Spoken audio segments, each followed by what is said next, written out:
So the reason why I'm getting a divorce, because when I woke up, it was my birthday. My wife didn't know it was my birthday. My son didn't know it was my birthday. I went to work. My co-workers didn't know it was my birthday. And my manager called me in and said, Mario. I said, fuck. I get in there and she said, happy birthday. I said, oh, thanks. Then she said, you want to get some lunch? And I was like, okay. And then she was like, you want to go back to my place? And I was like, all right. So I went back to her place and she was like, let me step in my room. I'll be right back. She got back 5 minutes later and my kids, my co-workers, my wife was all there to say happy birthday with a cake. And I was on the couch butt naked. Story time about how my fiance broke off our wedding because of my best friend. My fiance and I had been together for 2 years, but my best friend and I had been friends for over 8 years. So I trusted her with my life. When my fiance and I met, she approved and she loved him. She was always looking for a new relationship because she could never commit to anyone. Eventually, I started feeling like she was envious of the relationship because I had found someone that I truly loved and that wanted to marry me. On the other hand, she was a serial dater and went out with so many guys she couldn't even keep track. One night we had a double date and she brought this new guy she met. Throughout the whole date, my fiance and my best friend were hitting it off. Talking, making jokes, and I was actually really happy because I was happy they got along. Her date even noticed this and commented about how we should switch dates. I thought it was so funny. Well, little did I know that after that night, they actually started texting every once in a while. Inside jokes and memes, stuff like that.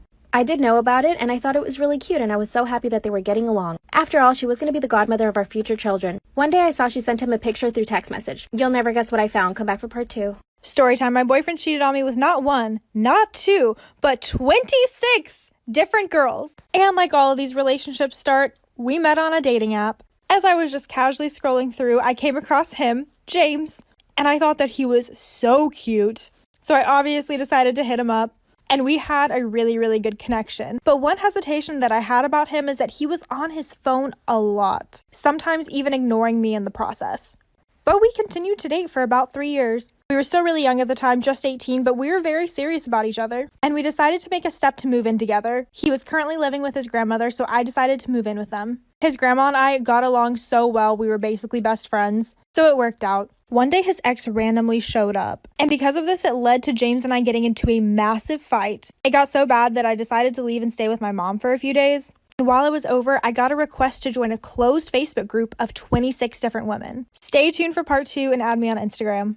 Storytime on how I got caught stealing tampons. Yes, I know tampons. Anyways, this was when I was in 6th grade and at the time I didn't even start my period. But my best friend Katrina did. She'd get really cute pads and tampons, the one with butterflies and flowers. And I was so jealous because I wanted to keep those cute packets in my purse and take them into the bathroom.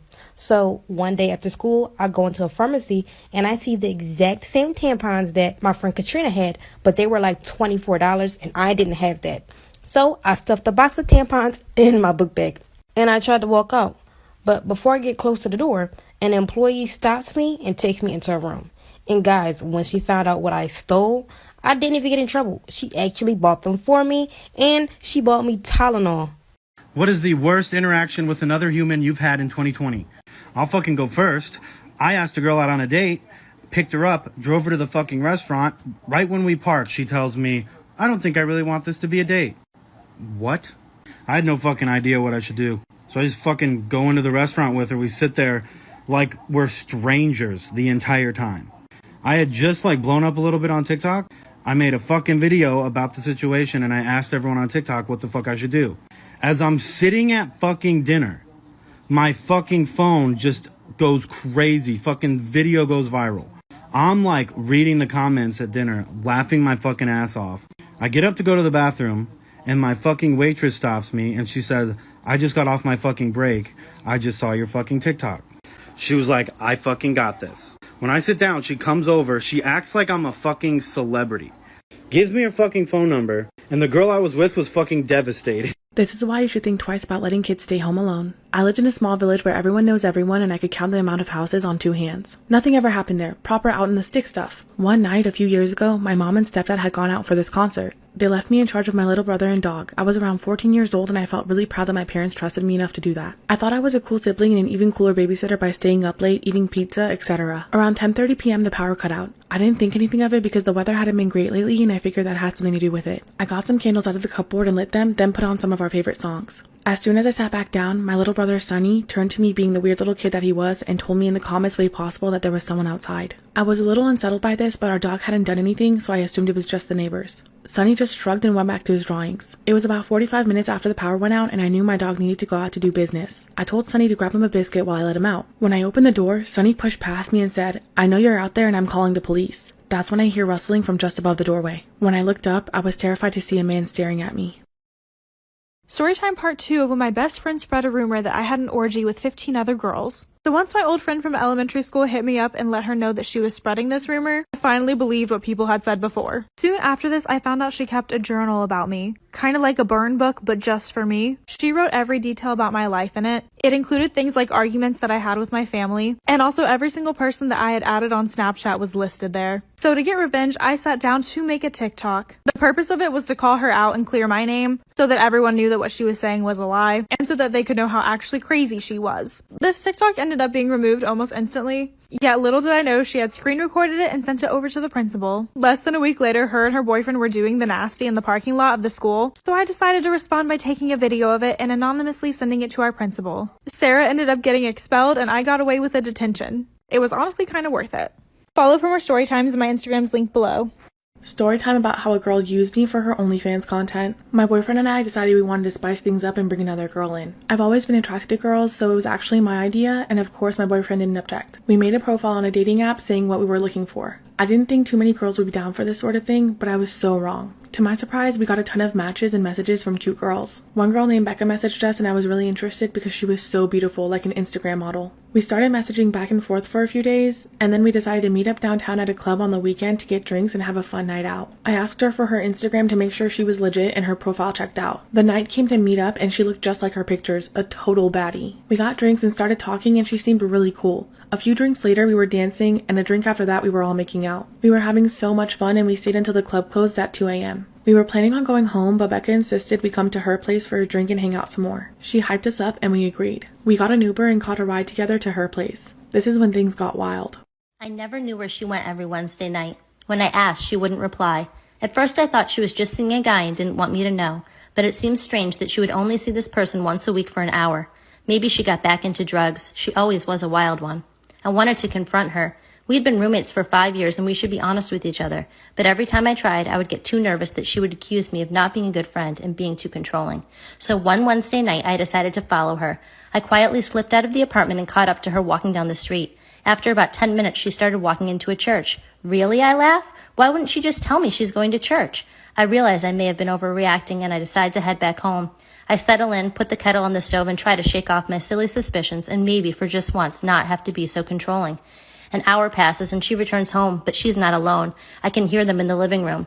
So please tell me what you were telling Sister Angela a few weeks ago. My roommate killed herself 4 months ago, but I believe she's still here. The teapot hisses.